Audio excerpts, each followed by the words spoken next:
S'il provenait d'un autre que Dieu, vous y trouveriez de nombreuses contradictions. Une seule erreur avérée suffirait, une seule faute pour faire échouer le défi.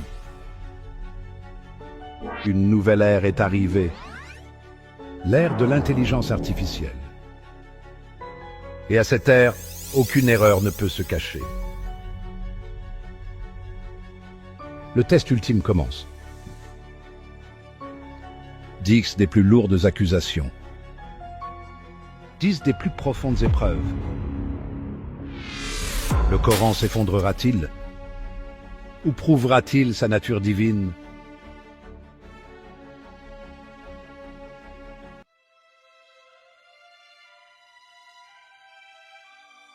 Chaque livre saint fait une affirmation, mais le Coran n'en fait une pas comme les autres. Il n'invite pas seulement à la croyance, il met l'humanité au défi de le réfuter. Si ce livre venait d'un autre que Dieu, vous y trouveriez de nombreuses contradictions. Pensez-y, 600 pages, révélées il y a plus de 14 siècles, et il lance le défi. Lisez-le, cherchez-y. S'il y a une erreur, démasquez-la. Aucune autre écriture ne parle avec une telle audace. Le Coran ne revendique pas seulement la vérité, il revendique la perfection absolue. Mais la perfection est dangereuse à revendiquer, car même une seule erreur avérée la ferait s'effondrer. Ce soir, nous acceptons le défi, un défi que le Coran lui-même a lancé il y a plus de 14 siècles. L'ère de l'intelligence artificielle a commencé, et à cette époque, aucune contradiction ne peut se cacher.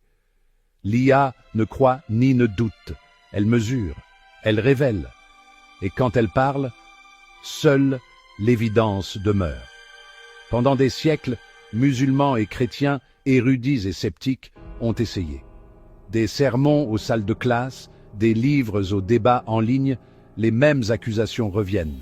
Le Coran contient des contradictions, le Coran a des erreurs. Ils disent qu'il échoue à la science moderne, ils disent qu'il entre en conflit avec l'histoire, ils disent même qu'il se contredit lui-même. Mais s'agit-il de véritables contradictions ou d'ombres façonnées par la traduction et le contexte? Ce soir, leurs affirmations feront face au test ultime. Avec l'intelligence artificielle, nous analyserons le Coran comme jamais auparavant. Nous testerons tout, la langue, la grammaire, le sens, l'histoire, la science. Par souci d'équité et de perspective, la même analyse par IA sera également appliquée à la Bible. Non pas pour attaquer, mais pour vérifier la méthode elle-même. Et surtout, nous examinerons les 10 accusations les plus solides jamais portées contre le Coran. 10 allégations de contradiction, 10 allégations d'erreur, chacune testée sous tous les angles, et seule la preuve rendra le verdict. Vient maintenant le mystère. L'IA découvrira-t-elle une faille dans le Coran? Ou confirmera-t-elle ce que beaucoup considèrent comme le miracle du Coran, qu'aucune erreur n'existe en lui? Nous sommes AI Faith Journey, et c'est ici que notre voyage commence.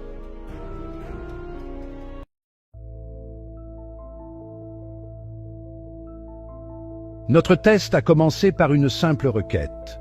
Nous avons demandé à l'IA d'analyser le Coran dans son intégralité, à la recherche de contradictions. Pas d'opinion, pas de commentaires, juste des données brutes. L'IA a scanné le Coran sourate par sourate, verset par verset, à la recherche d'incohérences, de sens brisés ou de failles logiques. Le résultat? Rien. Pas une seule contradiction n'est apparue. Et ce n'est pas seulement une affirmation. Notre analyse complète du Coran par l'IA sera disponible, ainsi rien n'est caché et n'importe qui peut vérifier et reproduire le résultat par lui-même. Mais nous ne nous sommes pas arrêtés là. Dans la deuxième phase, nous avons demandé à l'IA d'approfondir la grammaire, la structure, la cohérence, le rythme. Encore une fois, aucune faiblesse. Grammaire précise, structure intacte, rythme impeccable. La troisième phase était plus large. Nous avons demandé, le Coran contredit-il ce que la science moderne a déjà prouvé? Une fois de plus, la réponse a été non. le Coran et la science ne sont pas en conflit. Chaque test, quelle que soit la méthode, a conduit au même verdict. L'IA n'a pas pu trouver une seule contradiction dans le Coran. Mais pour que ce défi soit réel, nous devions affronter directement les affirmations des critiques, une par une. S'agit-il de véritables défauts ou d'illusions façonnées par la traduction, les préjugés ou l'incompréhension? Pourtant, un doute subsistait. Et si l'IA évitait d'exposer les erreurs dans les textes sacrés? Si c'était le cas, toute cette expérience s'effondrerait. Pour résoudre cela, nous sommes passés à l'étape suivante. Nous avons demandé à l'IA d'effectuer le même test, Coran contre Bible. Les résultats révéleraient si l'IA est vraiment libre ou limitée par des contraintes cachées.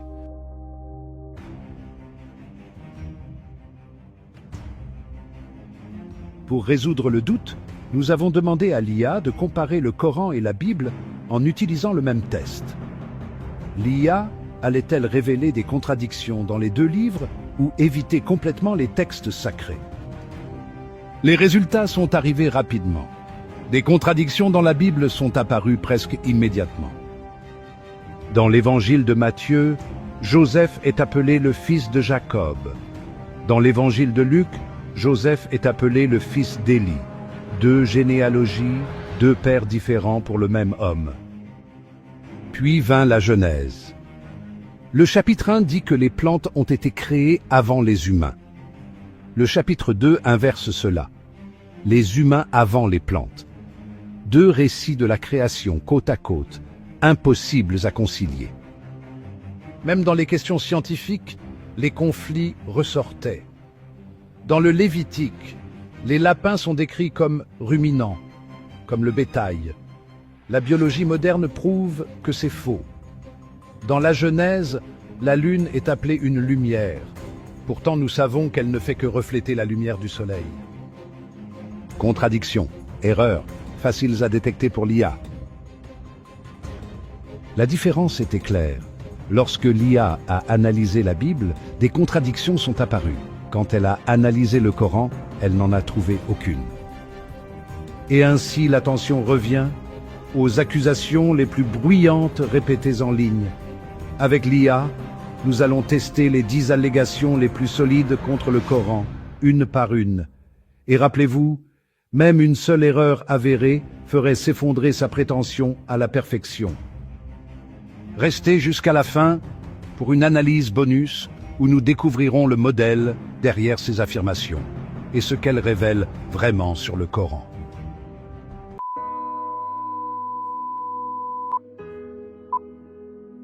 Le compte à rebours commence avec une question qui résonne depuis des siècles. Nos choix sont-ils vraiment libres ou déjà écrits par le destin? Le Coran présente les deux côtés. Allah guide qui il veut et égare qui il veut. Que celui qui veut croit et que celui qui veut mécroit. Les critiques y voient une contradiction.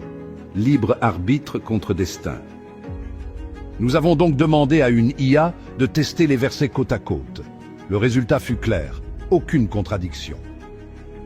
Une perspective parle d'en haut, la souveraineté d'Allah, la puissance ultime qui englobe tout. L'autre parle d'en bas, la responsabilité humaine, la liberté de choisir de croire ou de nier. C'est comme un enseignant qui donne la même leçon à chaque élève, mais qui sait dès le début qui apprendra et qui l'ignorera. La connaissance est offerte, le choix est réel, mais le résultat n'est jamais caché à celui qui est au-delà du temps. Deux perspectives, deux niveaux, pas deux contradictions. Et à mesure que le compte à rebours continue, les défis ne font que s'intensifier.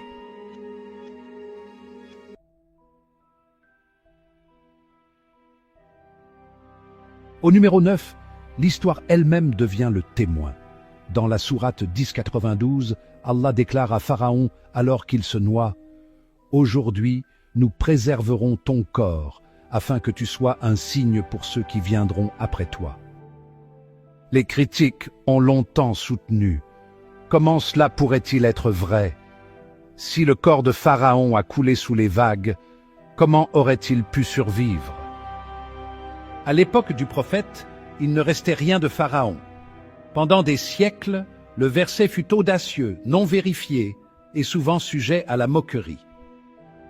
Oui, un corps noyé pourrait s'échouer sur le rivage, mais conservé pendant plus de 3000 ans, impensable. Puis vint l'archéologie.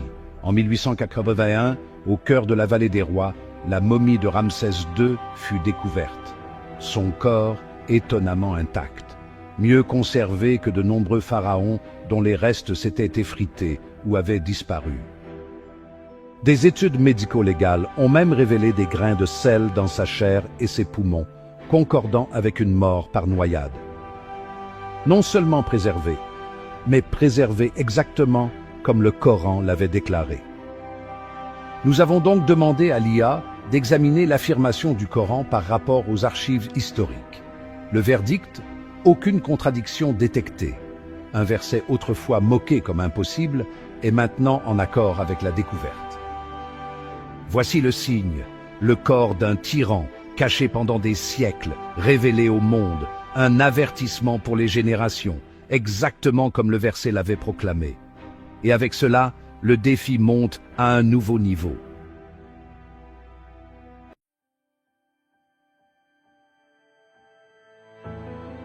En 8e position, l'une des histoires les plus dramatiques de toutes, le déluge de Noé. Une catastrophe gigantesque, les eaux montent, un peuple noyé, et seul le prophète et les fidèles sont sauvés sur l'arche. Les critiques soutiennent que cela doit signifier un déluge mondial. Sinon, comment l'humanité aurait-elle pu survivre? Pourquoi amener des couples d'animaux? Pour eux, le Coran décrit un déluge mondial, une affirmation que la géologie rejette. Nous avons donc demandé à l'IA d'étudier les versets du Coran concernant le déluge. La conclusion est claire. Le Coran ne dit jamais que toute l'humanité a été détruite. Il parle du peuple de Noé, sa nation, ceux qui l'ont renié. L'arche a préservé les croyants et la vie nécessaire pour continuer. Une vaste inondation régionale dont on se souvient à travers la Mésopotamie, mais pas la fin du monde. Le verdict de l'IA, aucune contradiction trouvée, le Coran n'a jamais affirmé ce dont les critiques l'accusaient. Et voici l'essentiel, le déluge fut un événement naturel, mais dirigé par Dieu. À travers les confessions, des signes comme celui-ci apparaissent encore et encore. Dans l'Exode, la mer s'est ouverte devant Moïse. La géologie l'a-t-elle expliqué, ou cela pointe-t-il vers quelque chose au-delà de la nature?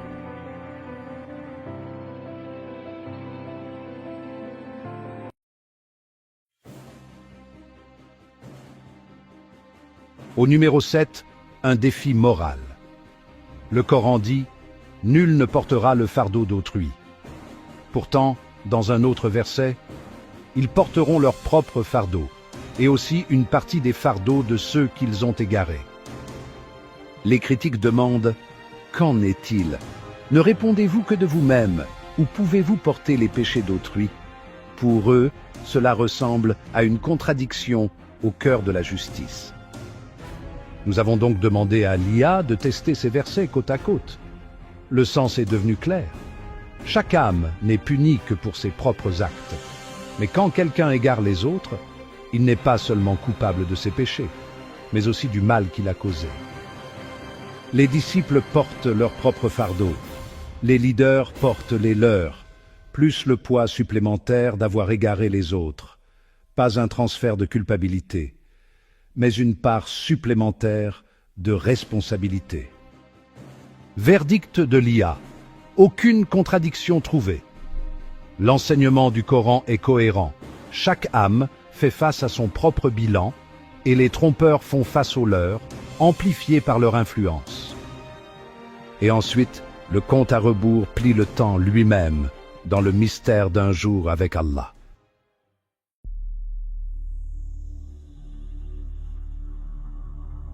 En 6e position, le défi concerne le temps lui-même. Le Coran dit « Un jour auprès de ton Seigneur est comme 1000 ans de ce que vous comptez ». Un autre verset dit « Les anges et l'esprit monte vers lui en un jour dont la durée est de 50 000 ans. Les critiques demandent lequel est-ce, 1000 ou 50 000? Pour eux, cela ressemble à une contradiction. Nous avons donc demandé à l'IA d'examiner les versets côte à côte. La réponse était claire. Ils parlent de deux réalités différentes. L'un montre comment les humains devraient appréhender le temps divin. Un jour avec Allah est comme 1000 ans sur terre. L'autre décrit le jour du jugement, un événement unique s'étendant sur 50 000 ans. Deux contextes, pas une contradiction. Même la science moderne est d'accord. Le temps n'est pas fixe. Einstein a prouvé qu'il se courbe avec la vitesse et la gravité. Ce qui semble être une seule journée à un endroit peut s'étirer sur des années à un autre. Le temps est relatif, et le Coran en a parlé bien avant la science. Le verdict de l'IA, aucune contradiction trouvée, le Coran n'a pas confondu son message. Il a révélé le temps à différents niveaux. En fin de compte, les horloges humaines ne peuvent pas mesurer le temps divin. Un jour avec Allah dépasse notre entendement. Et ensuite, le compte à rebours revient sur terre pour l'une de ses plus grandes histoires.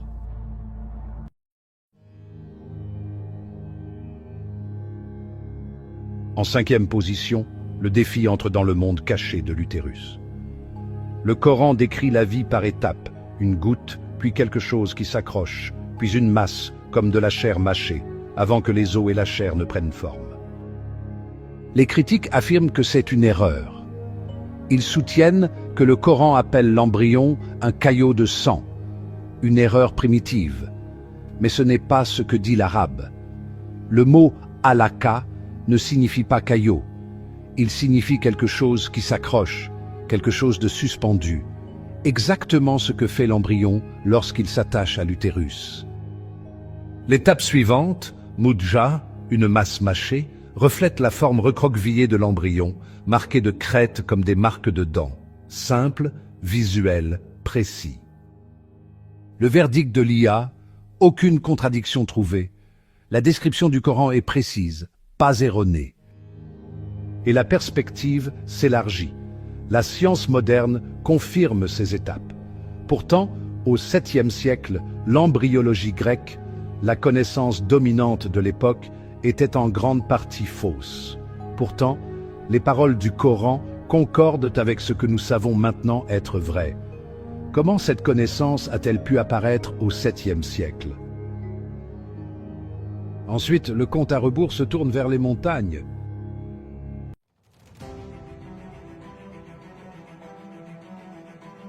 En 4e position, l'attention se porte sur les montagnes et ce qu'elles sont vraiment. Le Coran dit « N'avons-nous pas fait de la terre un lieu de repos et des montagnes comme des piquets ?» Les critiques s'y opposent. Les montagnes, disent-ils, ne maintiennent pas la terre en place. Ce sont des masses terrestres poussées par des collisions tectoniques. Pour eux, le Coran répète un mythe ancien, pas de la science. Mais l'IA a examiné la formulation. Le Coran n'appelle pas les montagnes des murs ou des piliers. Il les appelle des piquets, autad. La géologie moderne confirme l'image. Les montagnes s'étendent profondément sous la surface, comme des pieux enfoncés dans le sol. Leurs racines aident à stabiliser la croûte contre les plaques tectoniques. Verdict de l'IA. Aucune contradiction trouvée. L'image du Coran est précise, une métaphore qui correspond à la réalité géologique cachée sous la terre. Et cela soulève la question, comment une telle imagerie a-t-elle pu apparaître au 7e siècle, bien avant que les racines des montagnes ne soient connues? À partir de là, le défi monte vers le grand final, les 3 premières, les accusations les plus fortes jamais portées contre le Coran.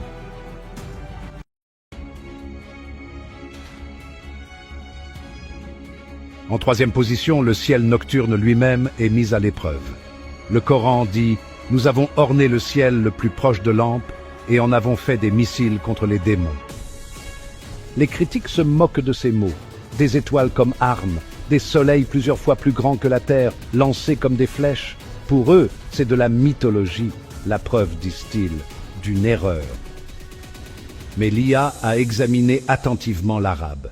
Le mot est shuhub, singulier, shihab, des missiles enflammés, des traînées de lumière ardente. Pour l'œil humain, ce ne sont pas des étoiles dans leur sens cosmique, mais des météores traversant l'atmosphère. Ce que nous appelons une étoile filante, le Coran l'appelle un shihab. Et le sens s'approfondit. Ce que les humains perçoivent comme des météores, le Coran le décrit comme étant à la fois physique et métaphysique. Des lumières décorant le ciel et des signes d'une réalité invisible, une défense contre les démons. Des couches de sens, pas d'erreur. Le verdict de l'IA, aucune contradiction trouvée. Le Coran n'a jamais prétendu que les étoiles elles-mêmes étaient tirées comme des armes. Il a choisi le mot « shuhub », distinct de ces mots pour les étoiles, les planètes, le soleil et la lune.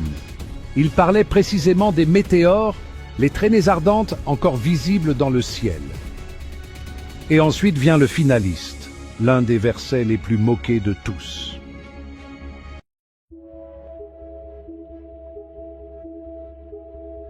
En deuxième position, nous avons l'un des versets les plus raillés de tous. Le Coran dit à propos de l'ancien souverain Dhul-Qarnayn, lors de son voyage, il trouva qu'il, le soleil, se couchait dans une source d'eau boueuse.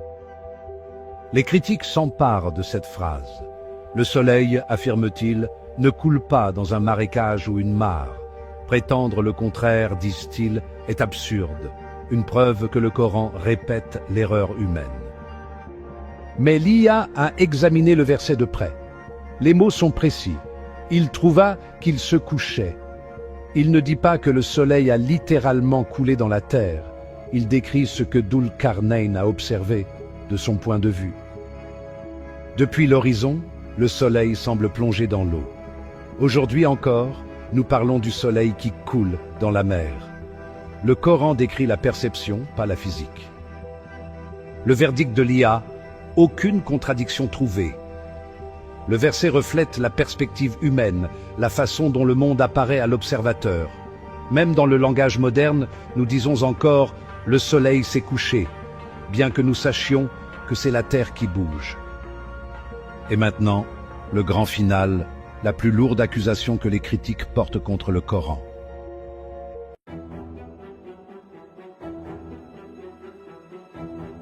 En première position se trouve l'accusation que les critiques considèrent comme leur arme la plus puissante. Ils affirment que le Coran ne sait même pas faire des calculs de base.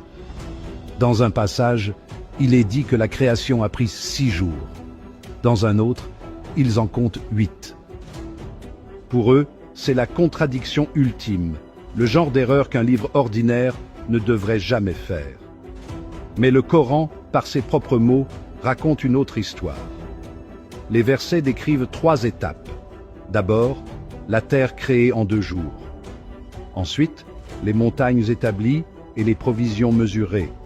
La préparation complète de la terre achevée en 4 jours au total et non pas 4 jours de plus. Enfin, les cieux perfectionnés en 2 jours. Les critiques additionnent à tort 2 plus 4 plus 2. Mais le Coran dit 2, puis 4 au total, puis 2, 6 jours, pas 8. Le verdict de l'IA, aucune contradiction trouvée. La soi-disant accusation la plus lourde, que le Coran ne sait pas compter, s'effondre sous son propre poids. Le Coran reste cohérent. La création en 6 jours, exactement comme il le déclare. Nous avons testé les 10 allégations les plus lourdes. Et maintenant vient le chapitre final, où nous prenons du recul, découvrons le schéma derrière chaque accusation et révélons ce qu'elles disent vraiment du Coran.